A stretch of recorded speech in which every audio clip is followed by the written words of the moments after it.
Welcome to Conversations. I'm Andy Millard. Dennis Brown is my dad's best friend. I've known him since I was a kid. He's a cheerful, humble guy with a remarkable story. By the time we knew him, he was a psychiatric social worker, but he grew up in a poor family of 12 during the Great Depression and was an airline mechanic at the historic Tuskegee Air Station during World War II. But as interesting as all that is, it's not the story you're about to hear. This is the story of how he met and married his wife, Leona.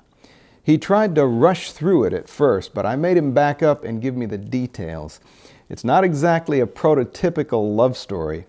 And by the way, you may find it hard to believe, but at the time of this conversation, Dennis was just 2 months shy of his 92nd birthday.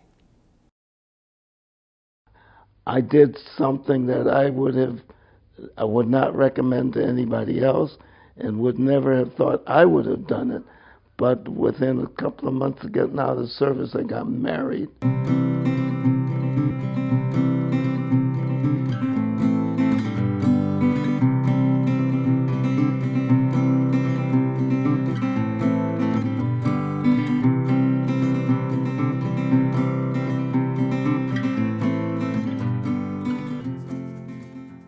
I married a college graduate. I had high school and that little technical stuff I had, but nothing beyond that. Had never thought I would ever marry anybody. How did you meet her? I mean, you just skipped over that whole thing. I mean, you married 2 months out of college, out of the service. Where did you meet her? How did you get to... At that USO that they had in Lincoln, Nebraska. We were there we service people were there for 2 or 3 weeks, and then they told us there's this USO in this town of Lincoln, 10 miles from the base, in the town of Lincoln, where they have this thing, and you fellas who are here in school for 6 months now, you can go in on when you're free from the work and school, you can go in and have a place to have a little company with females and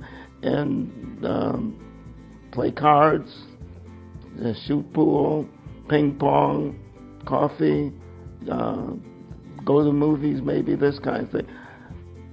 The first night my buddy and I went in there, they had some kind of party.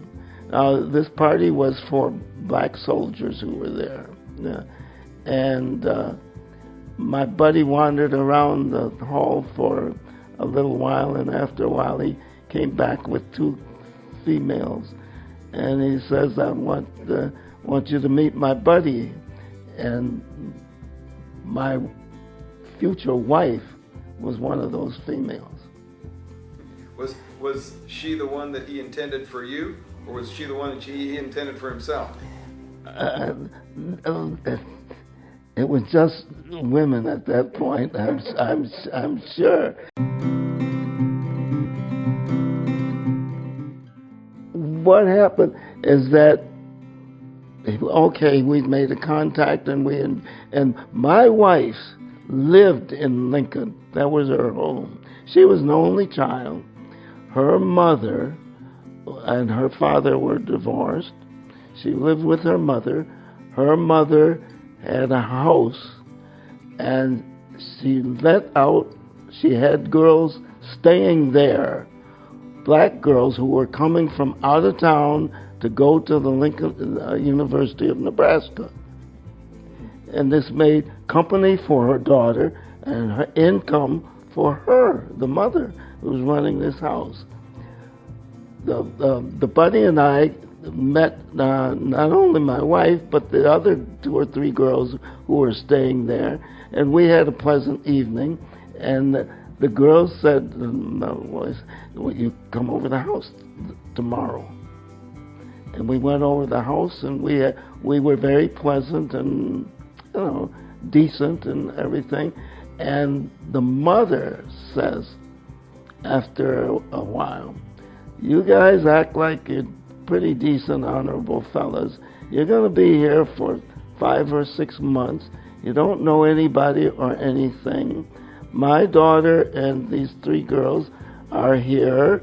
If you are decent, honorable people that behave, you can come in on your whenever you're free on weekends and sort of use this as your home away from home. And since she liked to cook, she said, and if you'll buy a little food once in a while, I'll give you some home cooking. And that's how we met. Sounds like a great deal. Yes, but I never took a second look at my wife for the 6 months I was there. I didn't take a second look at her until we went back to Lincoln, to Tuskegee, and she and I started corresponding by mail. And all of a sudden I was up for furlough, and I said, you know, instead of going to Maywood, my hometown where my parents are, instead of just going there, why don't I stop by your place for a day or two? I did that. We communicated by mail between Tuskegee and Lincoln, and the letters got longer and longer and longer, and pretty soon we decided, you know, we kind of like each other. And somewhere, somehow, somebody said, you know, when we get out of school, when we get out of service, let's get married. It's out of the blue. I don't understand it yet. I don't understand it yet. And it worked. It worked. It was stupid, but it worked. There's a college graduate marrying some guy who has a high school education, doesn't have any idea where he's going or what he's going to do or anything. And we'd never been that close. We weren't intimate. We just decided that was it. Thank you very much. You're welcome. I hope I've said something that makes a little sense. It's me. Mm-hmm.